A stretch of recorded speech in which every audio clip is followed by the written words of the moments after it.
One.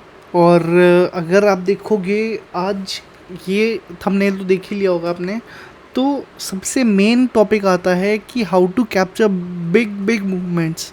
ठीक है, और ख़ासकर अगर मैं बात करूँ आपको, तो जो भी मंथली एक्सपायरी होती है उसमें हम लोग बहुत बड़े बड़े हम लोग टारगेट्स अचीव कर सकते हैं। ठीक है, मंथली एक्सपायरी में खासकर मैं बोल रहा हूँ, है ना। और वो स्ट्रैटेजी जो है ना, जो मैं बताने वाला हूँ अभी, वो कोई पहली बात कोई स्ट्रैटेजी नहीं है ना, बट वो काइंड ऑफ स्ट्रैटेजी भी है। ठीक है, ये एक बहुत बेसिक चीज़ है ना। अगर हम ट्रेड कर रहे हैं, अगर हम मार्केट में बैठे हैं, तो हम लोग को इतना पता होना चाहिए कि एक साइड में मैं ऑप्शंस की बात कर रहा हूँ पर्टिकुलरली अभी, है ना। तो ऑप्शंस में दो टाइप के लोग होते हैं। ठीक है, एक होता है ऑप्शन बायर और एक होता है सेलर। ठीक है, दो डिफरेंस बनता है मार्केट में हमेशा। बायर क्या होता है, मैं पहली बात एक बायर और एक सेलर के बारे में एक डिफरेंस बताना चाहूँगा, बहुत फास्ट बताऊँगा। ठीक है, तो एक बायर क्या होता है, बायर जैसे कि एक अगर समझो ये हमारा एक सपोर्ट है, ये पर्टिकुलर हमारा एक सपोर्ट है। ठीक है, तो अब मुझे पता है कि सपोर्ट पे मार्केट क्या होती है, मार्केट उठती है ना।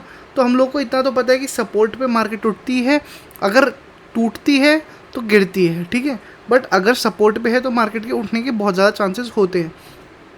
तो अगर हम बायर हैं, ठीक है, हम लोग क्या करेंगे, 18,000 जैसे 18,650 60 के अंडर अराउंड ये जो है बन रहा है। ठीक है, तो हम लोग 18,650 का कॉल को ऑप्शन बाय करेंगे, CE बाय करेंगे। अगर हम बाय कर रहे हैं, हम लोग कितना पे करते हैं, स्ट्रेट अवे मैं बताऊं, हम लोग 6,000 पे करते हैं। एक नॉर्मल, मैं वैसे बोल नहीं रहा, बट मैं एक ऑब्जर्व ऐसी ले रहा हूँ। ठीक है, 6,000 रुपीज़ हम पे करते हैं अगर हम बायर है। अब अगर मैं बात करूँ एक सेलर की, हम लोग कितना पे कर रहे हैं, 6,000। और अगर मैं एक बात करूँ सेलर की, है ना, तो वो क्या करेगा इस पॉइंट पे, वो क्या करेगा, पुट को शॉर्ट करेगा। अब अगर हम पुट की वैल्यू ले लें, अगर हम एक साइड में, पुट की वैल्यू भी सेम ही होती है। ठीक है, अगर कॉल ऑप्शन की 6,000 है, तो पुट की भी 6,000 होगी। तो एक सेलर क्या करता है, सेलर पुट को शॉर्ट करता है, एक बायर क्या करता है, पुट को बाय करता है। ठीक है, कॉल को बाय करता है एक बायर, और एक सेलर क्या करता है, पुट को सेल करता है। अब मैं अगर बात करूं, पुट की वैल्यू 6,000 है, बट अगर हम सेल करना चाहेंगे तो वो ऑलमोस्ट हमें 1,10,000 1,20,000 का पड़ जाता है। एक सेलर का डिफरेंस क्या होता है कि वो एक लॉट खरीदने के लिए सेलर 1,00,000 प्लस पैसे देता है। ठीक है, और अगर हम बात करें एक बायर साइड की, तो बायर बस 6,000 रुपीज़ में प्रॉफिट ले जाना चाहता है। 6,000 रुपीज़ पे करेगा और उसके बाद उसका पोजीशन स्टार्ट हो जाएगा। ठीक है, उसके बाद प्रॉफिट एंड लॉस स्टार्ट हो जाएगा। बट एक सेलर का, अगर हम एक सेलर की बात करें, तो सेलर का क्या होगा, उसे 1,00,000 प्लस पे करना पड़ेगा, उसके बाद उसका पोजीशन स्टार्ट होगा। ठीक है, उसके बाद उसका प्रॉफिट एंड लॉस स्टार्ट होगा। अब मैं डिफरेंस बता दूँ, अगर एक बायर जो होता है, बायर का अगर लॉस भी होगा तो -6,000 होगा, उससे ज़्यादा नहीं हो सकता। अगर मैं एक सेलर की बात करूं, तो उसका 6,00,000 से लेकर 6 करोड़ तक का भी अनलिमिटेड लॉस हो सकता है, और उसका प्रॉफिट कितना होगा, लिमिटेड होगा। लिमिटेड मतलब क्या, अगर उसका 6,000 रुपीज़ उसकी वैल्यू है, अगर हम ऑप्शन बाइंग करते हुए 6,000 की उसकी वैल्यू आ रही है, तो 6,000 उसका बस प्रॉफिट होगा। बट कॉल ऑप्शन वालों के साइड में, कॉल ऑप्शन कह रहा हूँ मैं, एक बायर साइड में क्या होता है कि ये जो 6,000 है, इससे 100 गुना भी पैसा बन सकता है। ठीक है, 100 भी क्रॉस, लाइक 6,00,000 भी बन सकता है, 60,00,000 भी बन सकता है, डिपेंड करता है मार्केट पे। ठीक है, तो ये मैंने एक डिफरेंस बता दिया आप लोगों को, डिफरेंस क्या होता है। ठीक है, कि एक बायर साइड में क्या होता है, हम बायर साइड में हम पैसा कम दे रहे होते हैं मार्केट में। ठीक है, और एक सेलर साइड में वो पैसा बहुत सारा दे रहे होते हैं। ठीक है, तो मेनली मार्केट दो लोगों से चलती है ना। जो अभी हम ऊपर नीचे देख रहे हैं, ये जो ऊपर नीचे हो रहा है, ये एक बायर और एक सेलर का चीज़ है। ठीक है, ये एक बायर भी कर रहा है और एक सेलर भी कर रहा है। ठीक है, बट मैक्सिमम सेलर कर रहा है, ठीक है। बायर जब बाय करता है, अगर मैं 10,000 20,000 लॉट बाय करूं तो वो डिफरेंस नहीं बनेगा, बट अगर एक सेलर 10,000 20,000 लॉट बाय करेगा, मतलब सेल करेगा, तो बहुत ज़्यादा डिफरेंस बन जाएगा, ठीक है। तो अभी मैं बात करता हूँ तो सेलर कैसे पैसे बनाते हैं, स्ट्रेट अवे मैं बात करता हूँ। तो सेलर क्या करते हैं, सेलर एक रेंज बनाते हैं मार्केट का। सेलर एक रेंज बनाएगा, यहाँ पर वो क्या करेगा, कॉल की पोजीशन को क्या कर देगा, शॉर्ट कर देगा। कॉल की पोजीशन जो भी वैल्यू होगी, समझो 500 का डिफरेंस है, इस पूरे उसमें 500 रुपीज़ का डिफरेंस है, ठीक है।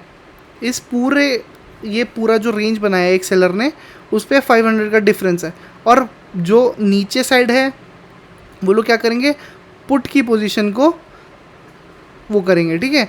तो अब वो लोग क्या करेंगे, पुट की पोजीशन को यहाँ पर शॉर्ट करेंगे और यहाँ पर कॉल की पोजीशन को शॉर्ट करेंगे। शॉर्ट क्या होता है कि जैसे समझो 18,450 पे मार्केट है, तो 18,500 ऊपर ले लेते हैं, तो 18,950 की जो भी कॉल ऑप्शंस होंगे वो सबको वो लोग क्या कर देंगे, सेल कर देंगे, और पुट की पोजीशन को भी सेम वो सेल कर देंगे, ठीक है। फिर ये मैं मंथली की बात कर रहा हूँ, वो लोग मंथली में एक रेंज बना लेते हैं, नॉर्मली मंथली में एक रेंज बना लेंगे और इसी के ऊपर पूरे मंथ की एक्सपायरी इसी पे निकाल देंगे, ठीक है। अब मैं बात करता हूँ, अब जो हमारा मूवमेंट आया था उस चीज़ के ऊपर मैं बात करता हूँ, ठीक है। तो ये जो है ये हमारा ऑल टाइम हाई है, जो पहले का ऑल टाइम हाई था, ठीक है। तो ये एक मेजर क्या हो गया, रेजिस्टेंस बन गया हमारा। ये एक हमारा मेजर क्या बन गया, सपोर्ट बन गया। ये हमारा सपोर्ट बनते हुए आ रहा है, ठीक है। तो हम पहले से ही पहले का बात करते हैं, ठीक है। तो यहाँ पर क्या क्या किया था उन लोगों ने, पुट को शॉर्ट किया था, उन लोगों ने पुट को शॉर्ट किया था। यहाँ पर क्या किया है, कॉल को शॉर्ट किया है ना। स्ट्रेट अवे वाली बात है, नीचे वो लोग पुट को शॉर्ट करते हैं, ऊपर ये लोग कॉल को शॉर्ट करते हैं। तो जब इन लोगों ने पुट को शॉर्ट करा, मार्केट एक बार आई, सपोर्ट लिया और बाउंस कर गई ऊपर। अब ये क्या था, एक major resistance area. Major resistance क्या होता है, बहुत टाइम से जो रेजिस्टेंस बनता हुआ आ रहा है वो क्या है, ऑल टाइम हाई। तो all time high major resistance बन गया, तो यहाँ पर क्या है, मैक्सिमम वो लोगों ने क्या करा, जैसे ही इसको टच करा, उन लोगों ने मैक्सिमम जो भी पोजीशन थी अपनी पुट की, अगर वो समझो 200 रुपये की थी, इस जगह पर 200 रुपये की उसकी वैल्यू थी, तो यहाँ पर कितने का होगी, कितनी हो गई होगी 20 रुपये। तो वो 20 रुपये में उन लोगों ने सेल करना स्टार्ट करा। पहली बात मैं ये बताता हूँ, मैं थोड़ा डेट्स क्लियर करता हूँ, ठीक है। ये मैं जो अभी स्ट्रैटेजी जो चीज़ मैं बताना समझाना चाहता हूँ, ये मैक्सिमम टाइम बस मंथ की एंड में काम करेगा, है ना, और ये मंथली एक्सपायरी में ही काम करेगा, उससे पहले नहीं करेगा। मे बी ये वीडियो थोड़ी लेंदी हो जाए, बट इसमें जो परफेक्ट चीज़ होगी ना, है ना, नॉलेजेबल, बहुत ज़्यादा नॉलेजेबल वाली चीज़ है, तो ध्यान से सुनना, स्किप मत करना, ध्यान से सुनते जाओ। तो ये मेजर रेजिस्टेंस एरिया है, तो यहाँ पर जो 200 की वैल्यू थी वो 200 रुपये की होगी, तो उनका 180 रुपीज़ का प्रॉफिट निकलते हुए आ रहा है। तो जब उन लोगों का 180 रुपीज़ का प्रॉफिट निकलते हुए आ रहा है, उन लोगों को दिख रहा है, तो वो लोग क्या करेंगे, बुक करेंगे। उससे पहले मैं एक बार डेट्स क्लियर करता हूँ। ये हमारी एक सेकेंड, ये मैंने कैलेंडर निकाला, तो ये हमारा क्या है, ये हमारा एक्सपायरी था 29 को। उससे पहले वाला हफ्ता हम लोग हमेशा चेक करेंगे, ठीक है। अगर हम 28 को अगर हम देख रहे हैं कि 28 को एनालाइज कर रहे हैं 29 को मार्केट देखने के लिए, तो हम उससे पहले वाली एक एक्सपायरी देखेंगे, वो है 22 की। तो हम लोग 22 से पहले भी थोड़ा बहुत देखेंगे, थोड़ा बहुत रिसर्च करेंगे। तो रिसर्च करने पर पता चला ये एक रेजिस्टेंस निकलते हुए आ रहा था, ठीक है, जो कि इधर बहुत ज़्यादा मार्केट गिरी है, ठीक है। बहुत ज़्यादा मतलब कि ऑलमोस्ट 100 पॉइंट्स, निफ्टी में 100 पॉइंट्स बहुत ज़्यादा मैटर कर जाता है, ठीक है। तो 100 वो भी ओपन मार्केट पे, ठीक है। अगर गैप डाउन गैप एक वो डिफरेंट बात है, ठीक है। बट इसमें क्या, ओपन मार्केट में, इसका मतलब क्या है कि जितनी भी पुट की पोजीशंस थी यहाँ पर जितनी भी थी, उन लोगों ने क्या करा, उन लोगों ने शॉर्ट करना स्टार्ट करा, मतलब बाई करना स्टार्ट करा। जब एक सेलर अपनी पोजीशन एग्जिट करता है, वो लोग क्या करते हैं, एक बाइंग पोजीशन में डालते हैं। तो उसकी वजह से जितनी भी उन लोगों के पास पुट की पोजीशंस थी, उन लोगों ने क्या करा, सेल करना स्टार्ट करा। अपनी जितनी भी पुट की पोजीशंस थी वो ओपन मार्केट से ही गिराते हुए निकालते हुए ले चले, ठीक है। और वो लोगों ने क्या करा, मार्केट को गिराया। कैसे गिराया, क्योंकि उन लोगों के पास पुट की पोजीशंस थी, उन लोगों ने एग्जिट करा। एग्जिट करने पर क्या हुआ, मार्केट गिरी, मार्केट फॉल हुई। अब जब मार्केट फॉल हुई तो मार्केट जब फॉल हुई, फॉल होने पर क्या हुआ, इसका मतलब क्या है कि उनके पास पुट की पोजीशन अब बहुत कम पड़ी है, बहुत ज़्यादा कम है। और अभी यहाँ पर क्या है, कॉल की पोजीशंस, कॉल की पोजीशंस भी रिमेनिंग है ना। तो उसके बाद आया हमारा थर्सडे वाली एक्सपायरी जो 22 को थी। 22 को होने के बाद यहाँ पर उन लोगों ने कुछ कुछ अपनी पोजीशंस निकाली कॉल की भी, ठीक है। फिर क्या आया, फिर एक ट्यूसडे वाली एक्सपायरी है। ट्यूसडे वाली एक्सपायरी में भी क्या हुआ, मार्केट ने फॉल करा। इसका मतलब क्या है कि एक बार यहाँ पर बहुत सारी पोजीशंस निकाली गई, यहाँ पर निकाली गई, और फिर यहाँ पर कंटिन्यूस निकाली गई। क्योंकि क्या होता है, जो ईद होती है ना, तो कभी भी फिक्स नहीं होती कि यही पर्टिकुलर डेट पर है। तो उन लोगों ने निकालना स्टार्ट करा। निकालने के बाद उन लोगों ने जो मेनली, मैं उन लोगों का मतलब क्या है, सेलर्स की बात कर रहा हूँ मैं, ठीक है। और सेलर्स में मेनली कौन आते हैं, FII। तो अब यहाँ पर उन लोगों ने मार्केट को साइडवेज किया, ठीक है। मार्केट को करा साइडवेज। साइडवेज कैसे करते हैं, सेम टाइम पे कॉल पुट दोनों की पोजीशंस निकालते गए, डालते गए, डालते गए, निकालते गए। तो उन लोगों ने एक रेंज बना दिया। रेंज बनाने के बाद ये हमारा आ गया मंडे, नहीं सॉरी, ये आ गया हमारा ट्यूसडे। ये था हमारा मंडे। तो ये मंडे के बाद ट्यूसडे आया। ट्यूसडे पर अगर मैं बात करूँ, यहाँ तक में वो न्यूज़ नहीं आई थी कि एक्सपायरी वेडनेसडे को है, ठीक है। बात ये थी कि थर्सडे को ही एक्सपायरी है, बट वेडनेसडे को छुट्टी है। तो उसकी वजह से क्या हुआ, इस चीज़ की वजह से क्या हुआ कि जितनी भी कॉल की जितनी भी कॉल और पुट की जो वैल्यू थी, है ना, ऑटोमेटिकली थीटा और डेल्टा की वजह से डिके होने लग गई थी।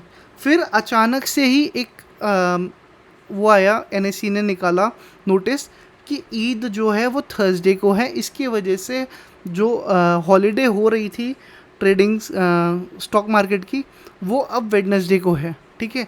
अब वेडनेसडे को एक्सपायरी हो गई और थर्सडे को छुट्टी हो गई। तो यहाँ पर क्या हुआ, इतने में डब्लू पैटर्न बनाते हुए एक ब्रेकआउट आया। यहाँ पर न्यूज़ आ गई थी। तो क्या हुआ, FII ने अपनी पोजीशंस एग्जिट करना स्टार्ट करी। अपनी पोजीशंस एग्जिट करना स्टार्ट करी तो वो निकाल दिया उन लोगों ने सारी पोजीशंस निकालने के बाद उनके पास अब भी कॉल की पोजीशंस बची थी। जैसे मैं PCR मैंने डाटा चेक करा था, अब नहीं दिख सकता, है ना। बट PCR डाटा में मैंने देखा कि मार्केट बुलिश दिखा रही थी, ठीक है। बट डाटा वाइज क्या दिखा रही थी कि नेगेटिव है, बियरिश है। तो मैं समझ गया था कि यहाँ पर कुछ होने वाला। तो मैंने इस पोजीशन पे मैंने कॉल की ऑप्शंस बहुत ज़्यादा ऊपर तो नहीं, बट 18,900 की कॉल की पोजीशंस मैंने होल्ड करी, ठीक है। मैंने बाय करा एक अच्छा खासा पोजीशन, एक बड़ा क्वांटिटी मैंने बाय करा। तो अब क्या हुआ, मैंने बाय करा। मुझे पता था एक बेसिक चीज़ भी आती है 15 मिनट्स का टाइम फ्रेम का, जो हाई एंड लो वाला सिस्टम होता है।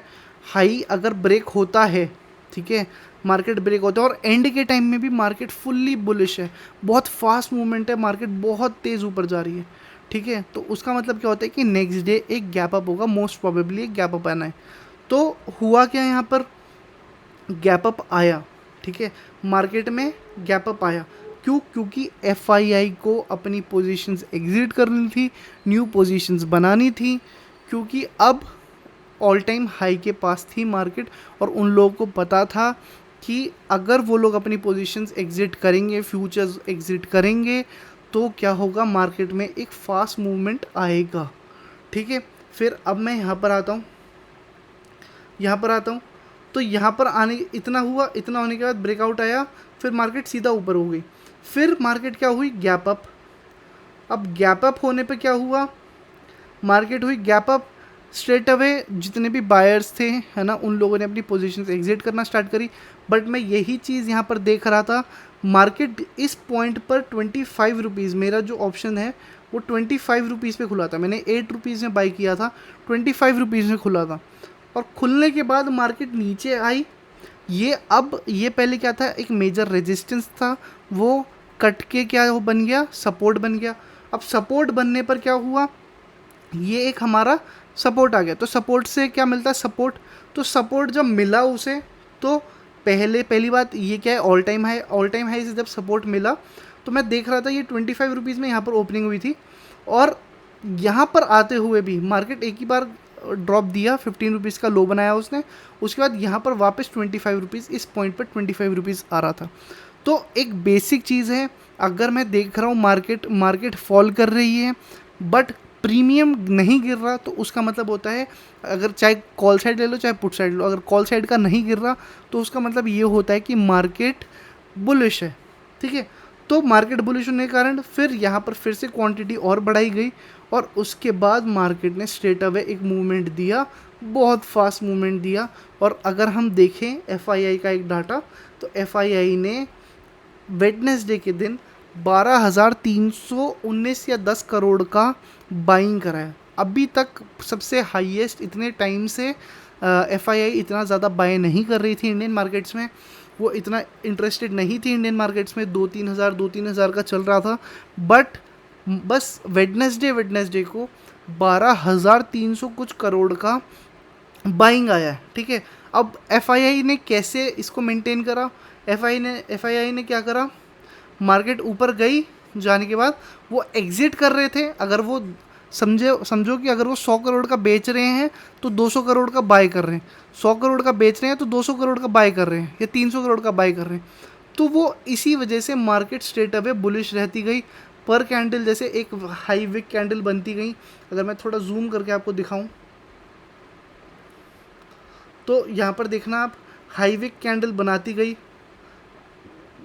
गई, फिर यहाँ पर थोड़ा पॉज लिया मार्केट ने, फिर ब्रेकआउट दिया, फिर ऊपर गई। तो इसी वजह से 12,000 करोड़ की बाइंग हो गई एफआईआई के पास। अब अगर मैं बात करूँ कल की, है ना, अब कल मार्केट में क्या हो सकता है, तो वो आप नेक्स्ट वीडियो में देख सकते हो। बट इसका एक यही एक्सप्लेनेशन था कि मार्केट इसी वजह से इतना ऊपर गई। और हम लोगों को हमेशा, अगर हम देख रहे हैं मंथली एक्सपायरी से पहले कि मार्केट में एक शार्प मूवमेंट आ रहा है ऊपर की तरफ, तो मोस्ट प्रोबेबली उसके चांसेस ये होते हैं कि मंथली एक्सपायरी पे मार्केट नीचे फॉल करेगी। ठीक है, बट अगर हम देख रहे हैं कि मार्केट क्या कर रही है, मार्केट ऊपर खुल रही है और नीचे गिरती जा रही है, बार बार नीचे गिरती जा रही है, तो उसका मोस्ट प्रोबेबली चांसेस ये होता है कि मंथली एक्सपायरी, मैं एंड की बात कर रहा हूँ प्लीज़, है ना, स्टार्टिंग में मत ले लेना ये चीज़, एंड के लास्ट वीक देख कर करना। तो उससे हमें ये पता चलता है कि अब मार्केट अगर फॉल कर रही है नीचे बार बार वीकली एक्सपायरी पे, जैसे प्रीवियस जो एंड का उससे पिछला वाला देखना एक्सपायरी, उस पर फॉल करे जा रही है, तो मोस्ट प्रोबेबली चांसेस होते हैं कि मार्केट ऊपर जाए। ठीक है, तो यही एक एक्सप्लेनेशन था। अब बाकी आप एक मार्केट एनालिसिस वीडियो देख सकते हो अब, है ना, क्योंकि अब अगर हम बात करें ऊपर के लिए, कोई भी किसी के पास भी टारगेट्स नहीं होंगे, बट हमारे पास टारगेट्स हैं। आप हमारा मार्केट एनालिसिस वीडियो देख लिए, बहुत इंटरेस्टिंग होगा वो, जैसा ये है, बहुत सारी नॉलेज मिली होगी आपको अभी। तो आप प्लीज़, अगर आपको अच्छा लगा होगा, प्लीज़ सब्सक्राइब करिए और हमारे साथ जुड़े रहिए। Thank you.